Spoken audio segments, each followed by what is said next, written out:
हरे कृष्ण। नवरात्रि 2025 जैसे हम लोग कलश की स्थापना में सावधानियां रखते हैं ना, ऐसे ही हमको कलश के विसर्जन में भी सावधानी रखनी चाहिए, क्योंकि यह दोनों ही दैव कार्य होते हैं। ठीक है, जैसे कि हम लोग स्थापना करते हैं और वह स्थापना जितना महत्वपूर्ण होता है, ऐसे ही विसर्जन भी उतना ही महत्वपूर्ण होता है। जैसे कि कोई हमारे घर में मेहमान आता है ना, तो हम लोग उसका आवभगत करते हैं, ठीक है। लेकिन जब वह जाए और जाते समय हम लोग उसका तिरस्कार कर दें तो कितना गलत हो जाता है।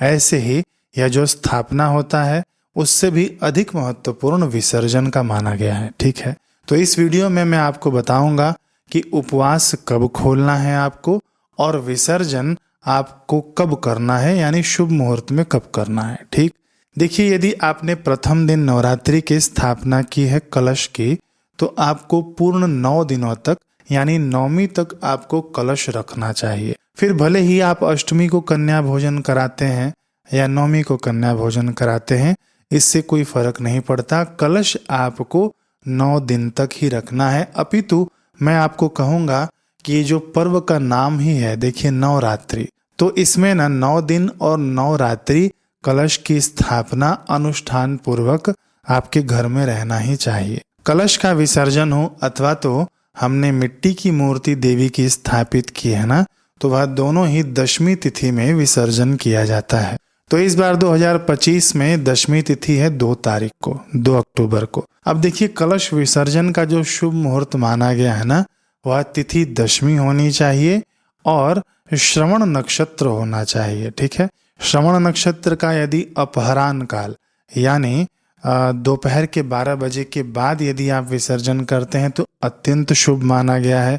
लेकिन विद्वत जनों का कहना है कि यदि सुबह में ही आपको दशमी तिथि भी मिल जाए और श्रवण नक्षत्र भी मिल जाए, तो सुबह में ही आप लोग ना कलश का विसर्जन कर सकते हैं। अथवा तो जो हमने मिट्टी की मूर्ति रखी है, पार्थिव मूर्ति रखी है माँ की, उसका भी हम लोग इसी नक्षत्र योग में विसर्जन कर सकते हैं। देखिए, दशमी तिथि जो है ना 1 तारीख को ही शुरू हो जा रही है, लेकिन दशमी तिथि ये 2 तारीख को रहेगी शाम के 7:10 तक। यानी 2 तारीख को जो दशमी तिथि है ना, वो पूरे दिन है लगभग। और श्रवण नक्षत्र भी 2 तारीख को रहेगा सुबह 9:13 से। ठीक है, ध्यान दीजिएगा, सुबह 9:13 से श्रवण नक्षत्र शुरू होगा और अगले दिन यानी 3 अक्टूबर 9:34 तक रहेगा। तो आपको जो है 2 तारीख के 9:13 के बाद आप कभी भी कलश का विसर्जन कर सकते हैं। अथवा तो पार्थिव मूर्ति रखी है माँ की, तो उसका विसर्जन करते हैं यदि आप, तो 2 तारीख को सुबह 9:13 के बाद आप कभी भी विसर्जन कर सकते हैं। ठीक है, देखिए, कई लोग ना अष्टमी को हवन और कन्या पूजन कर लेते हैं और कई लोग ना नवमी को करते हैं। कहीं कहीं पर ऐसा भी देखा गया है कि नवमी को तो कन्या पूजन कर लिया, दशमी के दिन वो लोग हवन करते हैं, फिर उसके बाद कलश का विसर्जन करते हैं अथवा तो पार्थिव मूर्ति का विसर्जन करते हैं। तो जिसके यहाँ पर जैसी परंपरा चली आ रही है, आप अपने अनुसार वैसे कर लेना। ठीक है, लेकिन यहाँ पर ना मैं शास्त्र की यदि बात करूं तो यहाँ पर 2 मत आते हैं। पहला मत आता है अपना रुद्रामलयम ग्रंथ से। ये बड़ा ही स्टैंडर्ड ग्रंथ माना गया है। इसके अंदर भगवान भैरव और देवी भैरवी का संवाद है। ठीक है, और हम लोग जो पाठ करते हैं ना सप्तशती आदि का, तो ये रुद्रामलयम ग्रंथ का ही देन है, रुद्रामलयम ग्रंथ की ही प्रसादी है।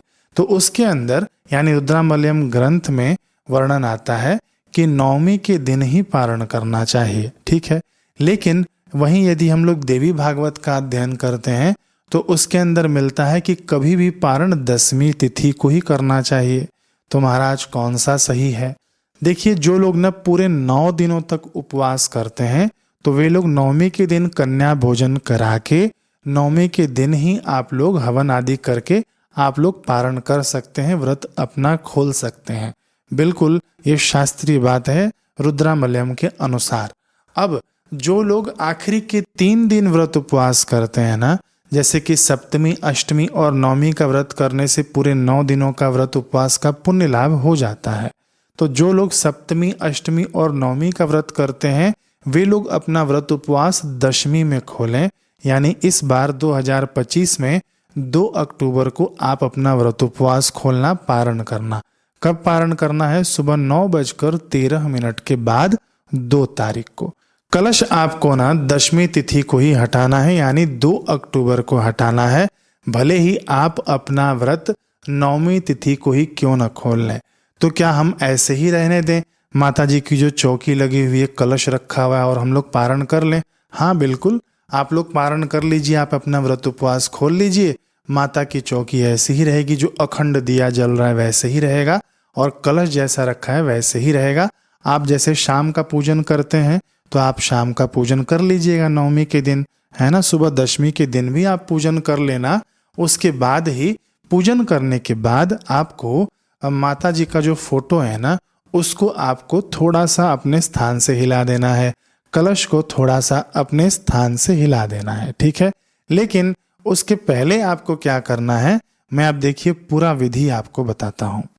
सबसे पहले ना, जब आप पूजन कर लेना, पूरा पूजन हो जाए सुबह में 2 तारीख को, फिर आप हाथ में ना अक्षत समझते हैं ना, खड़ा चावल कच्चा वाला जो टूटा हुआ नहीं हो, अक्षत ले लेना, जल ले लेना और पुष्प ले लेना हाथ में। फिर उसके बाद आपको ना ये मंत्र पढ़ना है, गच्छ गच्छ सुरश्रेष्ठे स्वस्थानं परमेश्वरे पूजाराधन काले च पुनरागमनाय च पुनरागमनाय च। जो लोग ये पढ़ सकें, स्क्रीन पर आपको मंत्र दिख रहा है तो अच्छी बात है। जो लोग नहीं पढ़ सकते हैं तो आप लोग ना हिंदी में इसी श्लोक का अर्थ बोल देना, खूब भाव से बोलिएगा, ठीक है। क्या बोलना है आपको?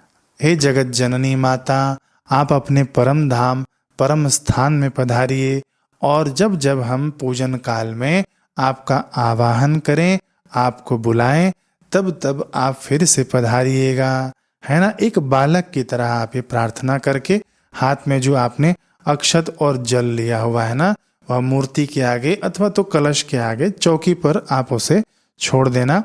फिर उसके बाद आपको फोटो को हिलाना है, थोड़ा कलश को अपने स्थान से हिला देना है, ठीक है।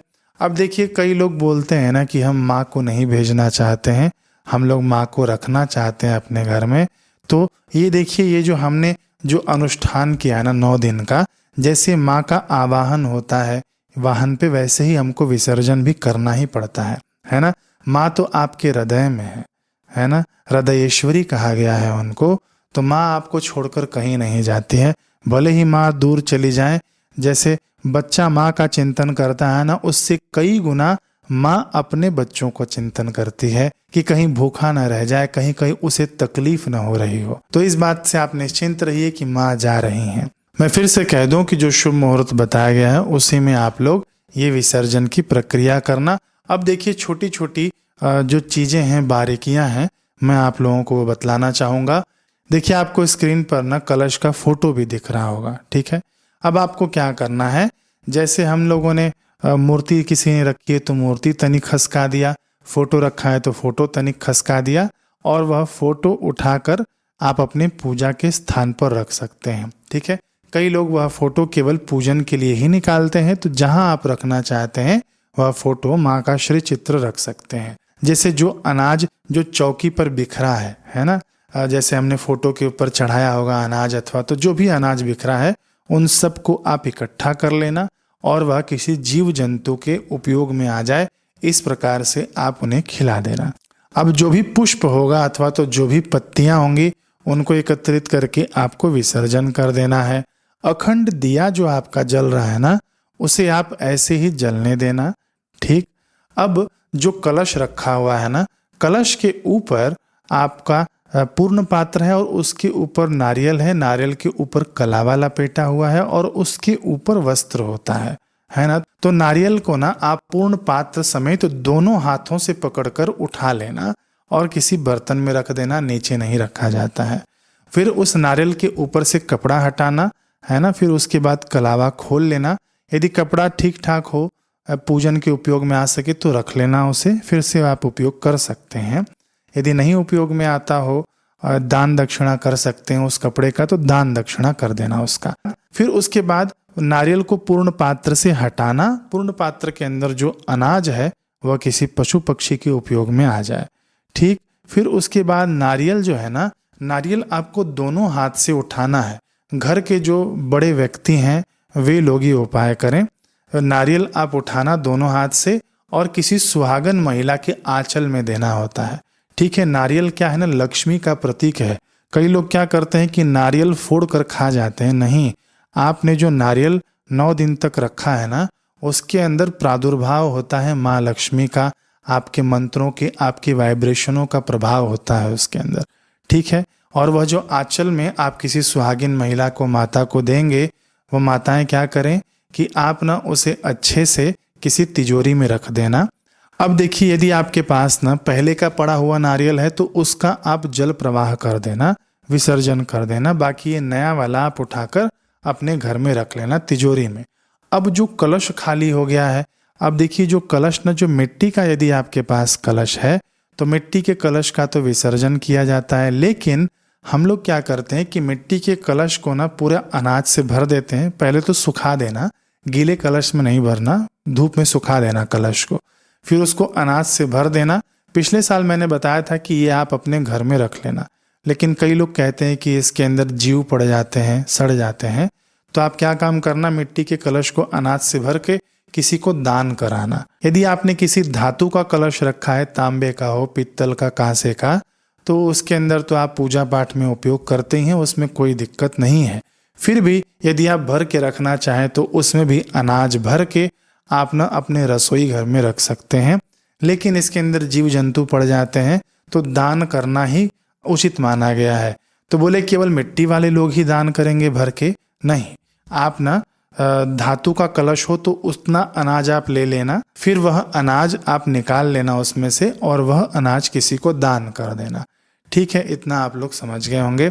अब जो ज्वारे उगे हुए हैं ना हरे हरे, उन ज्वारों का क्या करना कि पहले आप निकालना, 2-2 ज्वारे आप निकाल लेना, थोड़ा अपने कान पर लगा देना यहाँ पर। फिर उसके बाद 2 ज्वारे अपने तिजोरी में, 2 ज्वारे उखाड़ कर अनाज भंडार में, जहाँ पे हम लोग अनाज रखते हैं, अनाज का स्टोरेज है वहाँ पर। और बच्चे यदि पढ़ाई करते हैं तो 2 ज्वारे उखाड़ करना वहाँ उनके पढ़ाई के स्थान पर किसी पुस्तक पर रख देना, ये प्रसाद माना गया है। बाकी जो ज्वारे बच जाएं उनका जल प्रवाह किया जाता है। जो मिट्टी है उसको कहीं साफ सुथरे जगह पर विसर्जन कर देना, अथवा तो उसका भी जल प्रवाह कर देना। और जो हमने पात्र जो लिया हुआ है, यदि वह धातु का है तो उसे आप रख लेना, अगले वर्ष उपयोग में आएगा। और वह मिट्टी का है तो मिट्टी का पात्र आपको विसर्जन करना होता है। मिट्टी का पात्र आप दोबारा उपयोग नहीं कर सकते हैं। तो हम लोग क्या करते हैं कि मिट्टी के पात्र में ना जल भरकर कहीं रख देते हैं, किसी पशु पक्षी के काम में आ जाता है। अब देखिए, चौकी पर ना लाल कपड़ा बिछा होगा अथवा तो पीला कपड़ा बिछा होगा, तो वह कब हटाना है? आपने कलश हटा दिया, फोटो हटा दिया, अब बचेगा दीपक उसके ऊपर, है ना। तो दीपक जब तक बुझ नहीं जाए तब तक उसको हटाना नहीं है। तो आप दीपक के बुझने का थोड़ा सा इंतजार कर लीजिएगा। दीपक जब बुझ जाए तो उसके बाद आपको लाल कपड़ा भी हटा लेना, चौकी आदि सब कुछ हटा लेना है। यदि दीपक मान लीजिए आपको कंटिन्यू रखना है तो उस दीपक को उठा लेना, वहां से अपने पूजा के स्थान पर रख लेना। तो ये था कलश विसर्जन का वीडियो। 2 तारीख को ना दशहरा भी है, तो दशहरे के दिन आप ना अपने गाड़ी का पूजन जरूर कर लेना। गाड़ियां होंगी सबके घर में, 2 व्हीलर होगा, 4 व्हीलर होगा, भले ही नई हो चाहे पुरानी हो, उसका पूजन दशहरे के दिन जरूर करना। कैसे पूजन किया जाता है उसका लिंक मैं आपको डिस्क्रिप्शन में दे दूंगा, पहले से ही देख कर रखना और उस वाहन का पूजन जरूर कर लेना। मैं इसलिए कह रहा हूं कि वह वाहन पूरे वर्ष भर आपके घर में शुभता ले आएगा। मिलते हैं अब अगले वीडियो में। हरे कृष्ण।